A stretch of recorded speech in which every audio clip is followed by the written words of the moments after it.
Okay, so everyone talks about the chips processing AI, but they completely ignore the exhaust. Agentic AI is constantly generating or actually hoarding permanent synthetic data, and someone has to build the physical hardware to keep it. Welcome to Earnings Unscripted. It is April 30th, 2026, and today we are unpacking Western Digital's fiscal third quarter, ticker WDC. Right, and apparently building the tailpipe for AI pays incredibly well, even if the extended hours tape completely missed the memo today. Oh, the tape absolutely flushed it. Shares had an incredible run, up roughly 52% during the quarter, and then boom, down about 8% after hours today. Just classic sell the news behavior. Also, quick reminder for the lawyers, this is just our personal opinion, not financial advice, so please do not go trading your rent money on hard drive cycles. But Miro, these headline numbers, they really do not look like a sell-off. No, the core print was practically bulletproof. Top-line revenue hit $3.33 billion. That is up 11% sequentially, and earnings came in at $2.72 a share, safely up from $2.13 last quarter. But, we always watch operational efficiency, so seeing them print 50.5% on non-GAAP gross margin. Cracking that 50% ceiling for hardware? Exactly, up 440 basis points in a single quarter, which is a massive milestone for a company manufacturing spinning disks. Cloud demand is just unrelenting right now. It is nearly 90% of their entire revenue pie, and they're signing these long-term agreements with hyperscalers out to 2029 just to guarantee supply. Wow. Okay, but actually the most shocking thing to me was not even that cloud demand. It was they basically pulled off a magic trick with their balance sheet. Yeah, an absolute masterclass in financial engineering. They had this legacy equity from the SanDisk spinoff, so they took 5.8 million of those retained shares and monetized them to directly wipe out $3.1 billion in debt. Outstanding debt just plummeted 66% to $1.58 billion. Jeez. Right, and S&P and Fitch instantly bumped them up to investment grade. They basically traded paper to erase their liabilities. Incredible. So margins are peaking, the balance sheet is suddenly ironclad, and the CEO tells this crazy story about one cloud provider processing 16 billion tokens every single minute, just creating this endless waterfall of checkpoint logs that have to physically live on Western Digital arrays. All right, let's get into the details on how they're actually pulling this off. That is exactly the question. Because normally when a hardware cycle spikes like this, a company sees demand surging, they do what? They build a giant new factory. CAPEX goes straight to the moon. Right. You buy more equipment to print more units. Exactly.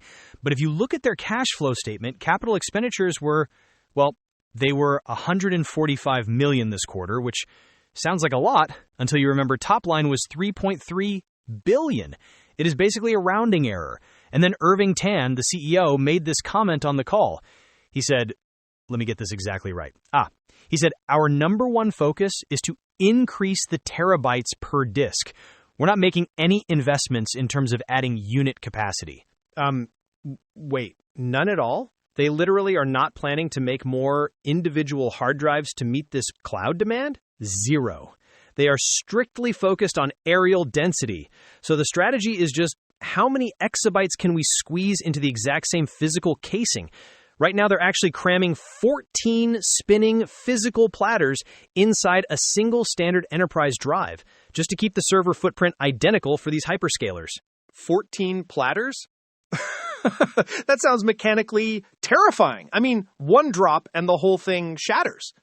I'm sure their packaging engineers lose a lot of sleep, but economically, it is brilliant. You're not buying more metal casing, you're not paying to ship heavier boxes, you're just upgrading the geometry inside. Oh, okay, so that entirely explains the 50% gross margin. Higher sticker price on the finished box, but the actual physical materials going into it stay basically flat. Yes, exactly. They are leaning heavily into this ultra SMR architecture, basically overlapping data tracks on the disk. It gives them a 20% capacity bump for virtually zero added input cost. It's pure leverage. Chris Seneseal actually called this out on the call. He said their incremental gross margins, the margin on every new dollar coming in, is hitting the 70 to 75% range. Okay, but I know you, Miro. You're building this up just to tear it down. Where is the flaw in the math? Well, look, it's not a flaw yet, but it's a very precarious runway. They're banking on a 10% year-over-year cost reduction per exabyte. That math holds up if data growth remains somewhat linear. But the whole catalyst right now is this agentic AI, and that's not linear at all. Because the models are looping now. It's not just a one-and-done search prompt. Yeah, right. Tan practically warned everyone about this. He said every hour of autonomous agent work and every action an agent takes creates data that must be stored. So the AI is just endlessly talking to itself, generating checkpoints, logging simulated paths, and all that synthetic data has to be permanently dumped onto a spinning disk somewhere. Yes, the compounding effect is massive. So if your demand curve is going exponential, but your corporate strategy is stubbornly capped at making the same number of physical drives. Oh, I see it. You eventually run out of atoms in the box. The geometry hits a wall. You run out of tricks with standard magnets. Yes, to get past 40 terabytes, they have to move to HAM, heat-assisted magnetic recording. They actually use microscopic thermal lasers to write the data. They're qualifying those 44 terabyte drives right now for a 2027 ramp. They're even publicly floating a roadmap beyond 100 terabytes. 100 terabytes on one drive. Geez. But a thermal laser system sounds, well, a lot more expensive to manufacture than standard overlapping tracks. Way more expensive. The yields initially are probably going to be challenging. So trying to maintain a 50+% gross margin while swapping your entire manufacturing base to lasers, that is a massive operational risk. The second their density innovation falls behind the data sprawl, they will be forced to physically expand the factories. And if they have to build net new factories, that beautiful free cash flow margin completely evaporates. Bingo. The margin is bloated right now, specifically because they are just squeezing the existing lemon harder. Squeezing the density lemon. I love that.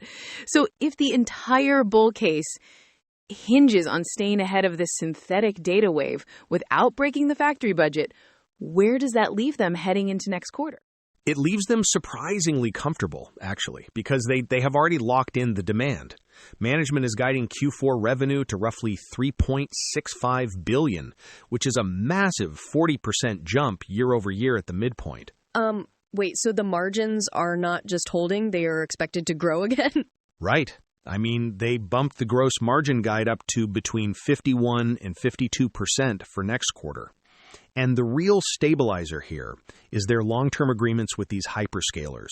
They are actively locking in minimum exabyte commitments all the way out to 2029. Okay, wow. Up to 2029, that completely changes the profile of a hardware company. Usually, they just live and die quarter to quarter. Exactly, and that is deliberate.